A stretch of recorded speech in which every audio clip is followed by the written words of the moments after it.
ओ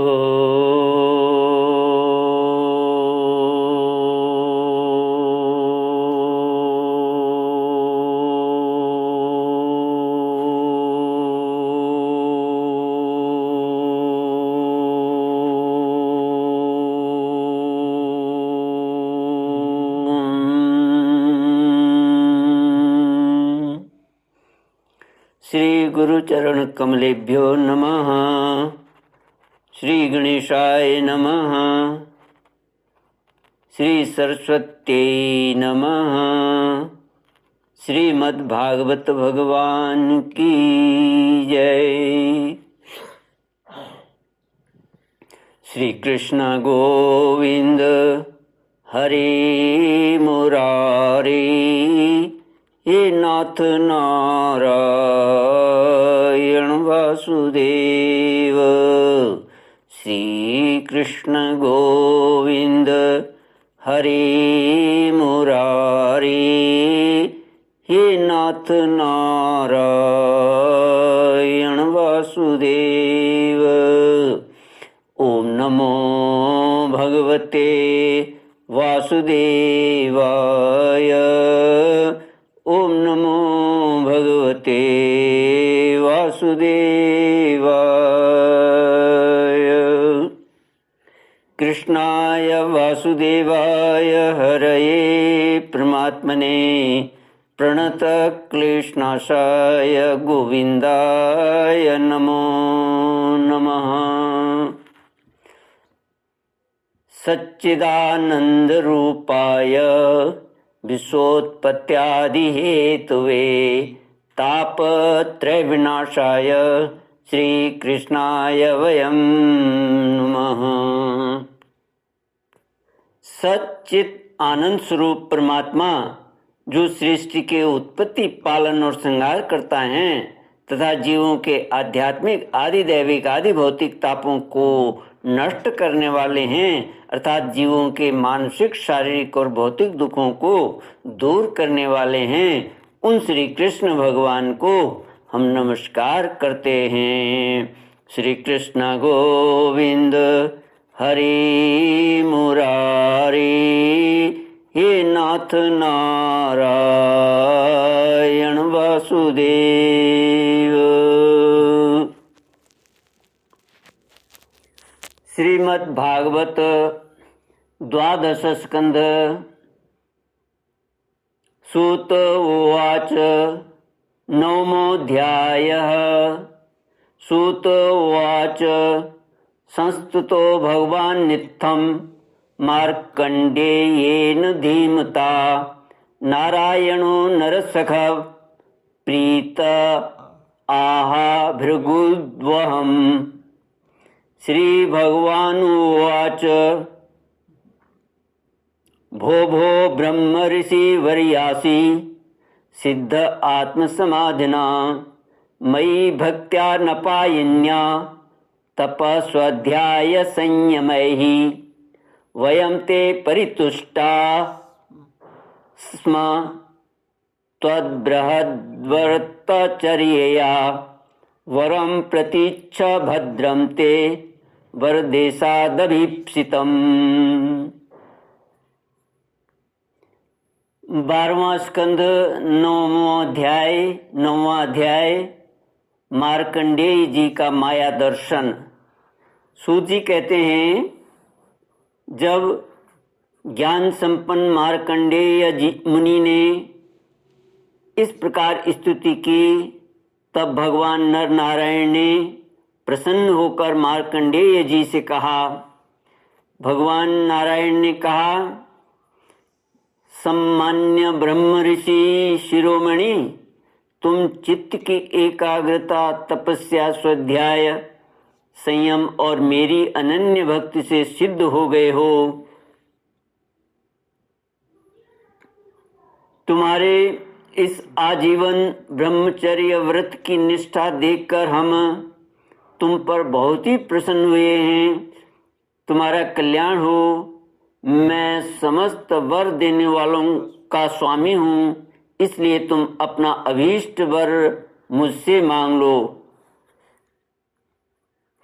मार्कंडेय मुनि ने कहा, देव देवेश, शरणागत भयहारी अच्युत, आपकी जय हो, जय हो। हमारे लिए बस इतना ही वर पर्याप्त है कि आपने कृपा करके अपने मनोहर स्वरूप का दर्शन कराया। ब्रह्मा शंकर आदि देवगण योग साधना के द्वारा एकाग्र हुए मन से ही आपके परम सुंदर श्री चरण कमलों का दर्शन प्राप्त करके कृतार्थ हो गए हैं। आज उन्हीं आपने मेरे नेत्रों के सामने प्रकट होकर मुझे धन्य बनाया है। पवित्र कीर्ति महानुभावों के शिरोमणि कमल नयन, फिर भी आपकी आज्ञा के अनुसार मैं आपसे वर मांगता हूँ। मैं आपकी वह माया देखना चाहता हूँ जिससे मोहित होकर सभी लोक और लोकपाल अद्वितीय वस्तु ब्रह्म में अनेकों प्रकार के भेद विभेद देखने लगते हैं। सूत जी कहते हैं, शौनक जी, जब इस प्रकार मार्कंडेय मुनि ने भगवान नर नारायण की इच्छा अनुसार स्तुति पूजा कर ली, तब वरदान मांग लिया। तब उन्होंने मुस्कुराते हुए कहा, ठीक है, ऐसा ही होगा। इसके बाद वे अपने आश्रम बद्रीवन को चले गए। मार्कंडेय मुनि अपने आश्रम पर ही रहकर निरंतर इस बात का चिंतन करते रहते कि मुझे माया के दर्शन कब होंगे। वे अग्नि, सूर्य, चंद्रमा, जल, पृथ्वी, वायु, आकाश एवं अंतःकरण में और तो क्या सर्वत्र भगवान का ही दर्शन करते हुए मानसिक वस्तुओं से उनका पूजा करते रहते। कभी कभी तो उनके हृदय में प्रेम की ऐसी बाढ़ आ जाती कि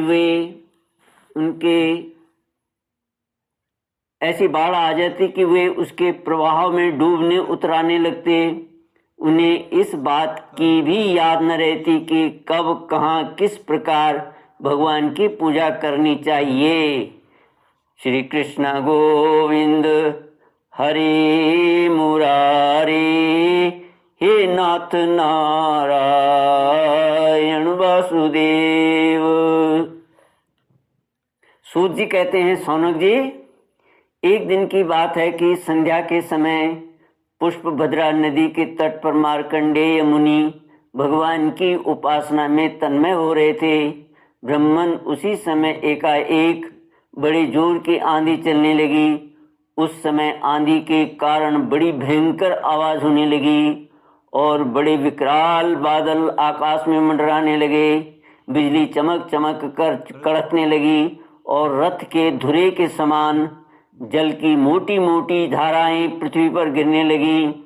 यही नहीं, मार्कंडेय मुनि को ऐसा दिखाई पड़ा कि चारों ओर से चारों समुद्र समूची पृथ्वी को निगलते हुए उमड़े आ रहे हैं।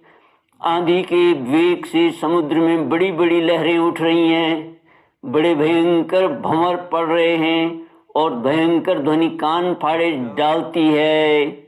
स्थान स्थान पर बड़े बड़े मगर उछल रहे हैं। उस समय बाहर भीतर चारों ओर जल ही जल दिखता था। ऐसा जान पड़ता था कि उस जल राशि में पृथ्वी ही नहीं, स्वर्ग भी डूबा जा रहा है। ऊपर से बड़े वेग से आंधी चल रही है और बिजली चमक रही है, जिससे संपूर्ण जगत संतप्त हो रहा है। जब मार्कंडेय मुनि ने देखा कि इस जल प्रलय से सारी पृथ्वी डूब गई है, उद्भिज, स्वेदज, अंडज और जरायुज चारों प्रकार के प्राणी तथा स्वयं वे भी अत्यंत व्याकुल हो रहे हैं, तब वे उदास हो गए और साथ ही अत्यंत भयभीत भी। उनके सामने ही प्रलय समुद्र में भयंकर लहरें उठ रही थीं। आंधी के वेग से जलराशि उछल रही थी और प्रलयकालीन बादल बरस बरस कर समुद्र को और भी भरते जा रहे थे। उन्होंने देखा कि समुद्र ने द्वीप, वर्ष और पर्वतों के साथ सारी पृथ्वी को डुबा दिया। पृथ्वी, अंतरिक्ष, स्वर्ग, ज्योतिर्मंडल, ग्रह, नक्षत्र एवं तारों का समूह और दिशाओं के साथ तीनों लोक जल में डूब गए। बस उस समय एकमात्र महामुनि मार्कंडेय ही बच रहे थे। उस समय वे पागल और अंधे के समान जटा फैलाकर यहाँ से वहाँ और वहाँ से यहाँ भाग भाग कर अपने प्राण बचाने की चेष्टा कर रहे थे। वे भूख प्यास से व्याकुल हो रहे थे। किसी और बड़े बड़े मगर तो किसी और बड़े बड़े तिमिंगिल मत्स्य उन पर टूट पड़ते। किसी ओर से हवा का झोंका आता तो किसी ओर से लहरों के थपेड़े उन्हें घायल कर देते। इस प्रकार इधर उधर भटकते भटकते हुए अपार अज्ञानांधकार में पड़ गए, बेहोश हो गए और इतने थक गए कि उन्हें पृथ्वी और आकाश का भी ज्ञान न रहा। वे कभी बड़े भारी भंवर में पड़ जाते, कभी तरंग समुद्रों की चोट से चंचल हो उठते, जब कभी जल जंतु आपस में एक दूसरे पर आक्रमण करते, तब वे अचानक ही उनके शिकार बन जाते। कहीं शोकग्रस्त हो जाते तो कहीं मोहग्रस्त, कभी दुख ही दुख के निमित्त आते तो कभी तनिक सुख भी मिल जाता। कभी भयभीत होते, कभी मर जाते तो कभी तरह तरह के रोग उन्हें सताने लगते। इस प्रकार मार्कंडेय मुनि विष्णु भगवान की माया के चक्कर में मोहित हो रहे थे। उस प्रलय काल के समुद्र में भटकते भटकते उन्हें सैकड़ों हजारों ही नहीं लाखों करोड़ों वर्ष बीत गए। श्री कृष्ण गोविंद हरे मुरारी, हे नाथ नारायण वासुदेव। ओम पूर्णमद पूर्णमिदं पूर्णात् पूर्णमुदच्यते पूर्णस्य पूर्णमादाय पूर्णमेवावशिष्यते। ओम शांति शांति शांति। हरि ओम श्री गुरुभ्यो नमः। हरि